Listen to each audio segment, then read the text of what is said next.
नमस्कार मंडळी, लग्नानंतर होईलच प्रेम या मालिकेच्या पुढील भागामध्ये आपण पाहणार आहोत की मिथुन काका हे युगला विचारत असतात की युग, तुझा रिझल्ट लागला असेल, तुझ्या रिझल्टचं काय झालं.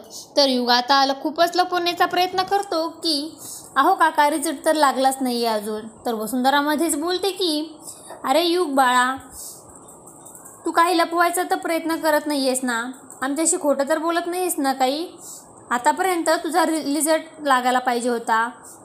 त्यावर नंदिनी मध्येच बोलते की युगला तुमच्यासारखं समजू नका, तो कोणाशीही काही लपवत नाही आणि जर का त्याला काही सांगायचंच असेल कुणाला तर तो सांगितलं असतं, त्याने नक्की सांगितलं असतं. तर वसुंधरा बोलते की अगं युग, भासा आहे माझा, मी फक्त त्याची मस्करी करत होते. लगेच तू मला आरोपीच्या पिंजऱ्यात उभं करू नकोस. आणि माझ्यासारखं म्हणजे मी काय लपवलं आहे गं सगळ्यांशी. त्यावर काव्यामध्येच बोलते की याबद्दल तर तुम्ही काहीच बोलू नका आणि असं वागायचं नाही की कोणी कुणाला आरोपीच्या पिंजऱ्यात उभं करेल. तर इकडे आपण पाहतो रम्या म्हणते की तोंड सांभाळून बोल, फक्त तुझी नंदिनीताईच आम्हाला आरोपीच्या पिंजऱ्यात उभं करते. तर तिकडे आपण पाहतो काव्या म्हणते की माझ्या नंदिनीताईवर कसले आरोप करायचे नाही, लपवाछपी आणि खोटं बोलण्याचे संस्कार नाही आहेत आमच्यावर. तर रम्या म्हणते की माहिती आहे किती संस्कार आहेत तुमच्यावर तर.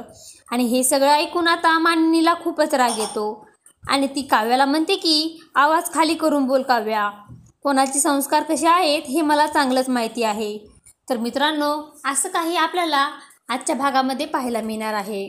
लग्नानंतर होईलच प्रेम या मालिकेचे सर्व अपडेट पाहण्यासाठी आपल्या चॅनलला लाईक करा, शेअर करा आणि सबस्क्राईब करायला विसरू नका. धन्यवाद.